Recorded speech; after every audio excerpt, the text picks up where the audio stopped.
Buenas tardes y buenos días, buenas noches, cuando ustedes tengan la posibilidad de ver este video, estimados estudiantes. Hemos llegado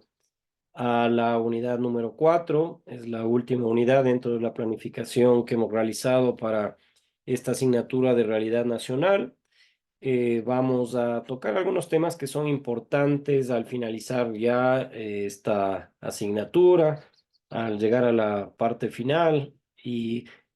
tocar algo que es muy importante dentro de lo que significa la construcción de los estados. Es imposible estudiar una realidad nacional, es imposible estudiar una diversidad cultural sin tener la característica de visualizar la organización de los estados y concretamente la organización del estado ecuatoriano.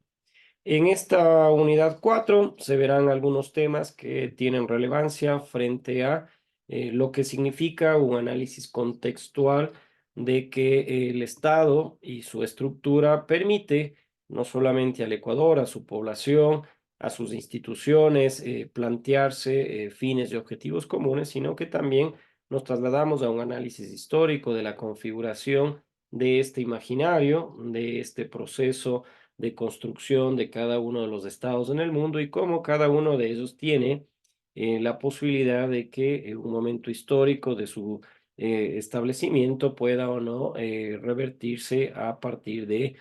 justamente lo que en su inicio se planteó, que sea esta estructura, esta organización, esta institución que se traslade a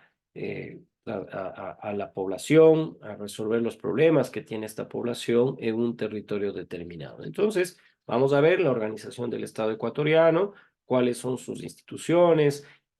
cuáles son los fines que tiene el Estado ecuatoriano, cuáles son los poderes que lo conforman históricamente y, por supuesto, a partir de este análisis podemos nosotros emprender justamente la posibilidad de ir entendiendo la característica del Estado ecuatoriano. Lo primero que se les plantea en esta exposición, en esta semana en la cual vamos a tocar la unidad 4, el tema 4.1 de la organización del Estado ecuatoriano, es justamente la estructura y funciones del Estado ecuatoriano. Vamos a tener una mirada hacia su organización, vamos a explorar cómo el Estado ecuatoriano tiene una estructura y funciones determinadas a partir de un análisis que se hizo en los albores de la conformación de los estados modernos en el mundo y vamos a examinar tanto la organización que ha tenido el Estado ecuatoriano, una evolución y por supuesto cómo vamos en estos poderes del Estado a determinar cuál es la importancia que han tenido en el desarrollo del país. Bajo estas características, por supuesto, podemos nosotros entender que el Estado ecuatoriano tiene la misma estructura, tiene las mismas características, tiene justamente la misma estructura que otros estados en el mundo, ¿no? Y bajo estas características, por supuesto, nosotros en la agenda del día de hoy vamos a tratar estos temas a profundidad en cada uno de estas diapositivas, de estas presentaciones, para que ustedes puedan verlo de mejor. Bien, iniciamos entonces con la presentación de la clase de hoy. El objetivo es el objetivo que se plantean para todos y cada uno de los temas que son abordados dentro de esta asignatura, que es el propósito y el objetivo que tiene justamente Realidad Nacional como contribución a la carrera de administración. Y esto tiene que ver con el analizar los temas de la sociedad ecuatoriana, los temas contemporáneos, la institucionalidad del Estado, cuáles son sus funciones en el ámbito de la diversidad y la inclusión en el Ecuador de hoy, y cómo cada uno de estos temas es abordado con autonomía, con criterio propio y con la posibilidad de que todos y todas ustedes puedan, en el transcurso de este periodo académico, en el transcurso de esta asignatura, trasladarse a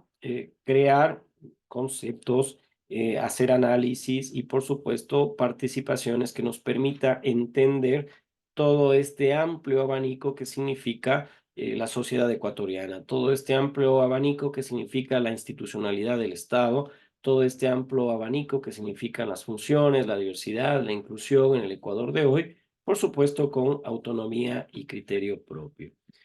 Entonces, les invito a que en esta parte podamos hacer un recuerdo de la cuestión histórica como un concepto previo necesario para entender a los estados y justamente al estado ecuatoriano que hoy tiene esas características de llamarse Ecuador, pero existen antecedentes históricos que nos trasladan a espacios desde la colonia española, posteriormente la independencia, y todos estos eventos han ido moldeando, es decir, han ido configurando esta organización política y administrativa actualmente del país. Si es que nos trasladamos a un análisis y tomamos en consideración un antecedente histórico mucho más amplio,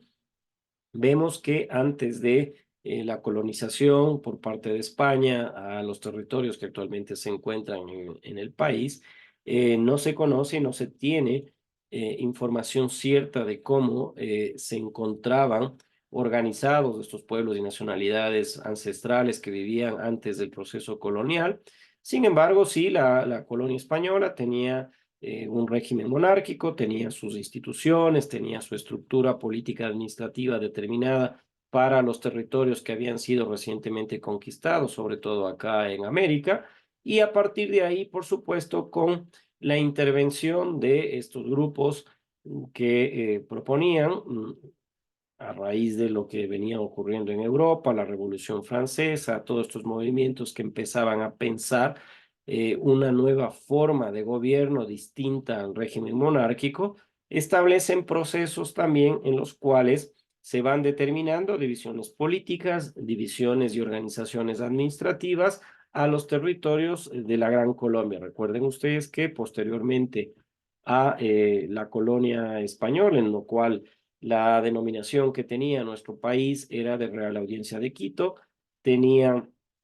justamente una división política administrativa y con el proceso de independencia empezamos a asumir esa división política administrativa de república, pero una república circunscrita a una idea del libertador Simón Bolívar de que los territorios de América puedan configurarse en uno solo.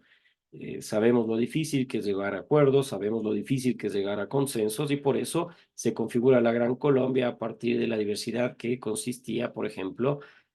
con el Distrito del Norte, Colombia y el Distrito del Sur, que correspondía a los territorios de la Real Audiencia de Quito, con una división política administrativa de departamentos y de cantones, ¿no? Entonces, esta configuración en el contexto histórico no desaparece porque es el mismo concepto y la misma estructura que tiene una república. Debe tener siempre una organización política, debe tener siempre una organización y una autoridad administrativa, tanto el país como cada uno de estos espacios territoriales que tienen responsabilidades cada uno de sus gobernantes. Entonces, en este inicio de esta clase, como un concepto histórico y antecedente del mismo,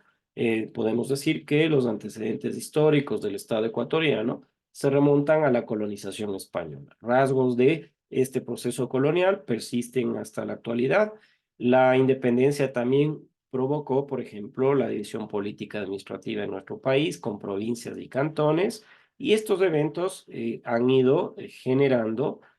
un molde, han ido generando una hoja de ruta de la organización política y administrativa actualmente en nuestro país. De esa y de lo que quienes piensan en un momento inicial al Estado moderno, se habla de una configuración de tres poderes fundamentales para que este Estado, esta organización, esta institución, pueda trasladarse a un escenario de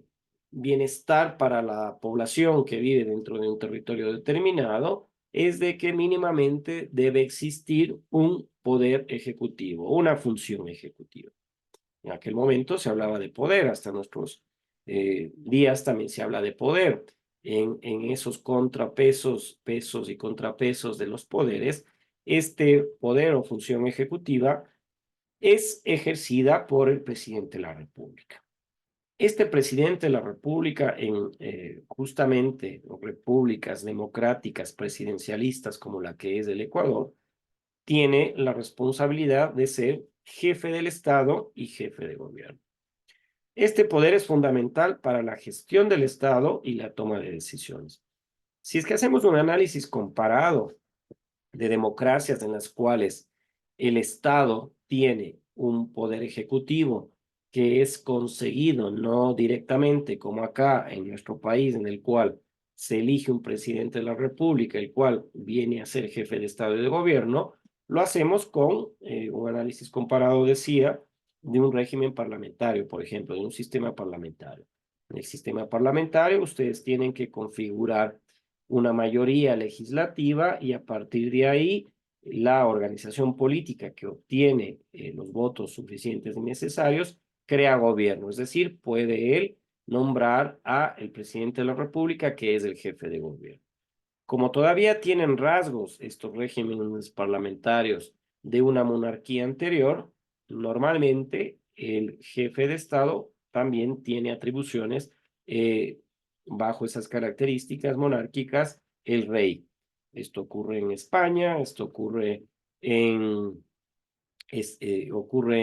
Inglaterra, y Alemania tiene una configuración distinta en donde se elige el primer ministro o el canciller y se elige también al presidente. El uno se configura como jefe de gobierno y el otro es el jefe de Estado. En nuestro país, para no confundirnos, pero con un análisis comparado, nosotros decimos que el poder ejecutivo es ejercido por el presidente de la República y este presidente de la República es el jefe del Estado, es el jefe de gobierno y también este poder es fundamental para la gestión del Estado y la toma de decisiones. Entonces, la función o poder ejecutiva es fundamental dentro de esta estructura mínima de cualquier Estado en el mundo. Y en nuestro país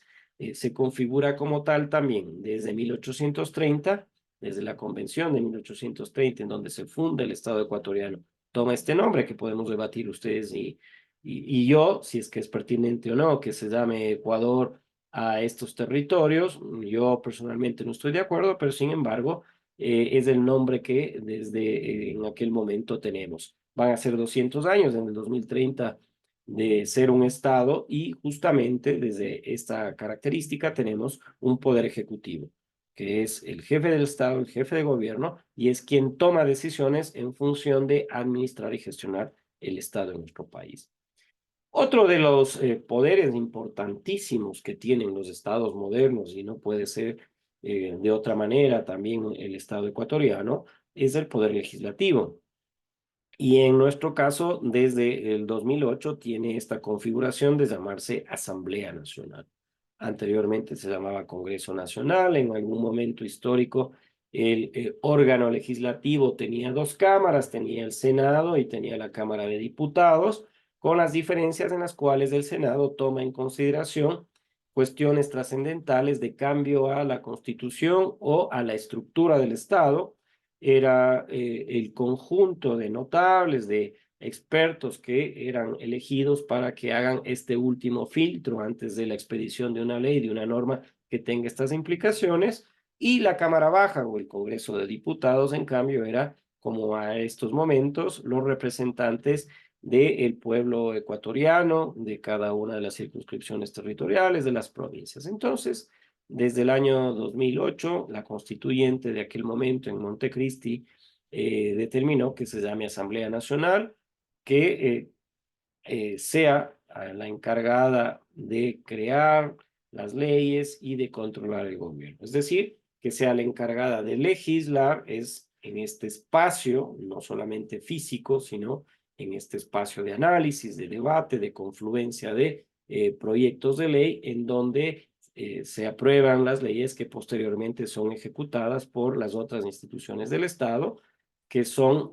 por supuesto, control hacia el gobierno. Por eso se habla de un contrapeso. Siempre es importante que el poder legislativo sea el peso y el contrapeso del poder ejecutivo y también vaya a controlar al gobierno, ¿no? en la parte de fiscalización. Y fiscalización no solamente significa observar las deficiencias que pueda tener el Ejecutivo, sino también contribuir en ese proceso en el cual queremos nosotros que se traslade en la parte de fiscalización todo el proceso de control político, todo el proceso de planes, proyectos y acciones concretas que tiene que desarrollar un Estado en un momento determinado, y este no es la excepción, no es la omisión del Ecuador. Entonces, en el Poder Legislativo podemos decir que su labor esencialmente es la de equilibrar los poderes en el Estado ecuatoriano, y es el caso en todos los estados en el mundo. Cuando analizamos históricamente la configuración del Estado moderno, vemos también que otro de los poderes importantísimos que tienen los estados en el mundo es el del Poder Judicial. Y el Poder Judicial está conformado por la Corte, en nuestro caso, Nacional de Justicia, y demás instancias judiciales que tienen presencia provincial. ¿Qué hace el Poder Judicial? Como su nombre lo dice, es la de garantizar la aplicación imparcial de la ley y la administración de justicia. Entonces, vean ustedes cómo cuando pasamos de un régimen monárquico a la configuración de una república, al pensar una institución como el Estado, que tenga estos tres poderes que son interdependientes entre sí, que trabajan articuladamente entre sí, que tienen pesos y contrapesos políticos del Ejecutivo con el Legislativo, se hace necesario un tercer poder, una tercera función, que es el Poder Judicial, que tiene la característica de garantizar la aplicación imparcial de la ley, garantizar la administración de justicia en el territorio, en este caso ecuatoriano, a la población que vive en este país. Y por supuesto, para la aplicación también imparcial de la ley y la administración de justicia de aquellos que han cometido algún acto reñido con la moral, con la ética y con las leyes y reglamentos que han sido legislados en nuestro país. Entonces, vean ustedes, es una pirámide, es un triángulo que se asienta el Estado ecuatoriano históricamente con el Poder Ejecutivo, con el Poder Legislativo y también con el Poder Judicial. En estas características de la organización del Estado ecuatoriano, por supuesto, también nosotros tenemos que hablar de la organización territorial del Estado. Cuando nosotros decimos como un concepto previo que la organización territorial del Estado ecuatoriano tiene que basarse en cuestiones de carácter histórico, en cuestiones de carácter que nos muestren que justamente el país, nuestro país, tiene herencia de un proceso de colonización, tiene herencia de un proceso de independencia, y al ser configurada una república y al tener un sistema presidencialista, se asume también que vaya analizándose la posibilidad de que sea esta herencia la que se instrumentalice a partir de 1830. Son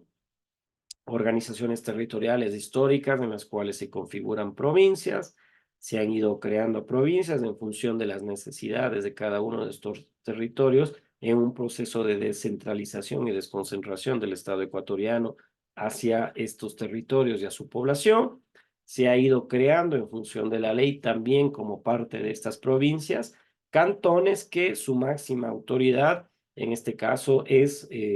la municipalidad, es el gobierno autónomo centralizado municipal, para hablar correctamente de el tipo de organización que tiene y administra un cantón, que es el más cercano al pueblo, que es el que mayor competencias constitucionales tiene que atender hacia la colectividad. Cuando hablo de competencias constitucionales, estoy hablando de funciones que tiene que necesariamente esta autoridad y esta institución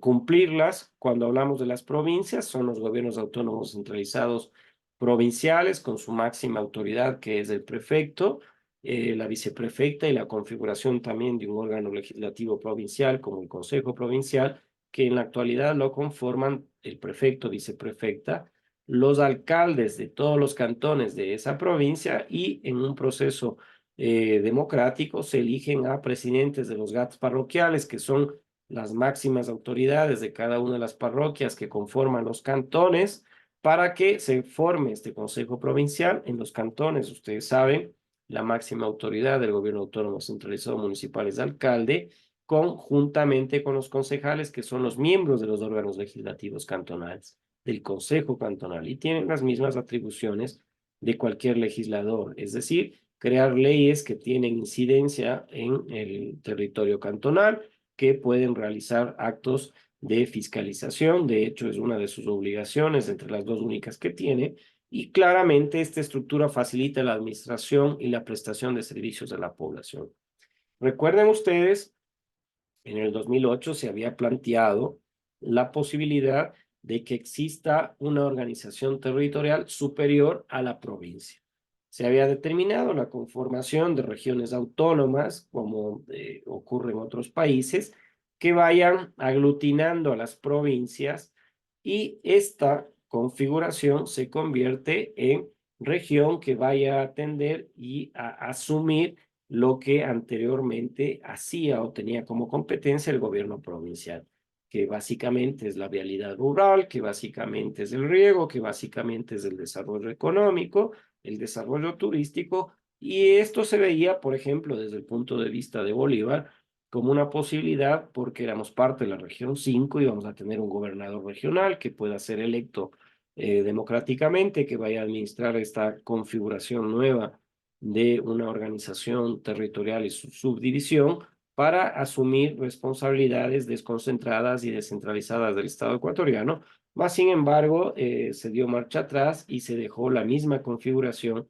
que tenemos hasta la actualidad para la organización territorial, política y administrativa. Más sin embargo, la desconcentración del Estado todavía tiene esta configuración de regiones. Hay regiones en las cuales se trasladan instituciones para atender a varias provincias, en el caso de educación, en el caso de salud, en el caso de la planificación y el desarrollo a partir de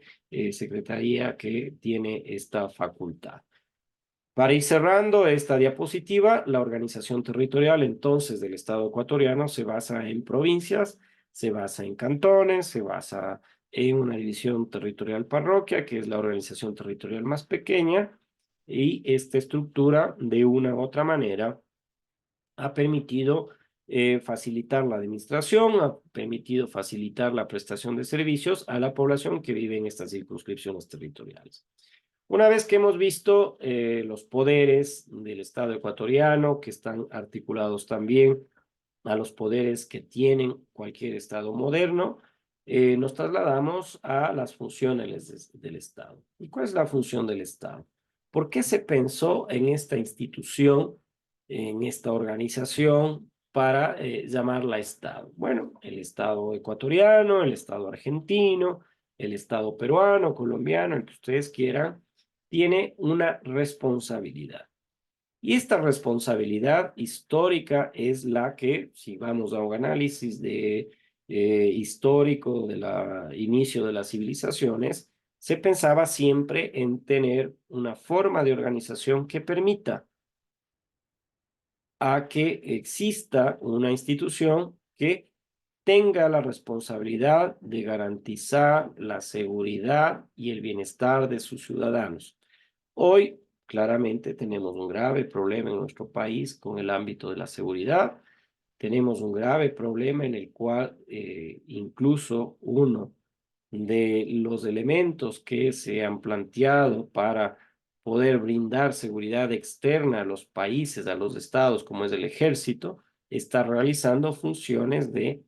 ayudar a la seguridad interna que tiene otra institución, como en nuestro caso ecuatoriano se llama la Policía Nacional, para que los ciudadanos que vivimos en este país podamos de una u otra manera tener un bienestar, tener una tranquilidad, tener garantizada la posibilidad de que no se pueda atentar contra la propiedad privada y peor aún contra nuestras vidas. Entonces, cuando hablamos del Estado ecuatoriano y las responsabilidades que tiene, sobre todo en el de garantizar la seguridad, sobre todo en el de velar por el bienestar de sus ciudadanos, tener educación, brindar salud, brindar a través de las instituciones que hemos dicho, provinciales, cantonales y parroquiales, agua potable, alcantarillado, vialidad y otros, también debe tener como función el Estado promover un desarrollo sostenible. ¿Por qué siempre incorporo yo el desarrollo sostenible? Porque no estamos planteando desde la administración un desarrollo que utilice los recursos naturales que tiene nuestro país, que están disponibles hoy, para conculcar la posibilidad de que a futuro también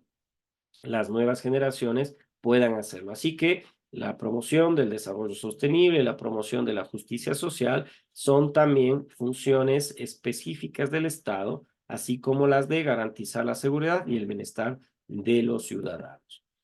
Cuando nosotros hablamos de participación ciudadana, hablamos de que desde la Constitución del 2008 se ha generado una nueva función en la configuración del Estado ecuatoriano. De hecho, son 5 las funciones o poderes del Estado ecuatoriano. Habíamos mencionado las 3: poder ejecutivo, poder legislativo, poder judicial, y añadámosle el poder que tiene la participación ciudadana y el control social a través de un consejo creado justamente como una organización y un marco normativo que ayude a que la participación ciudadana, es decir, todos los ecuatorianos, las ecuatorianas, seamos parte de la organización del Estado.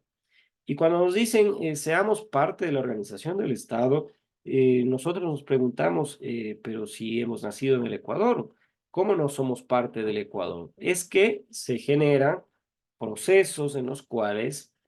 se permite a la sociedad civil a que se involucre y tenga constitucionalmente incluso la responsabilidad y la posibilidad de tomar decisiones. Ustedes el día de mañana, si es que hay un tema específico en la Asamblea Nacional, si es que hay un tema específico en el órgano legislativo provincial, si es que hay un tema específico en el órgano legislativo cantonal, en el Consejo Municipal, pueden ustedes requerir de que en función de la Constitución sean recibidos para utilizar lo que hemos denominado silla vacía. Es un término para ejemplificar cómo la ciudadanía, el pueblo, la sociedad civil, organizadamente puede requerir el espacio de análisis, puede requerir el espacio de debate, puede requerir un espacio en el cual también se haga escuchar su voz para un tema específico en el cual va a afectar a esa parte de la población, va a afectar a ese cantón, a esa comunidad, a ese barrio, a esa provincia, y pueda también ayudar en la toma de decisiones. Entonces, esa parte de la participación ciudadana no solamente es de que nosotros estamos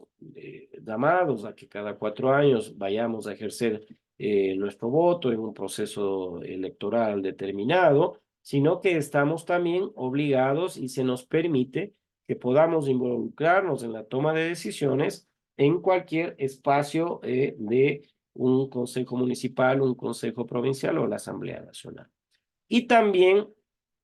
desagregando Consejo de Participación Ciudadana y Control Social, ayudar a hacer un control social,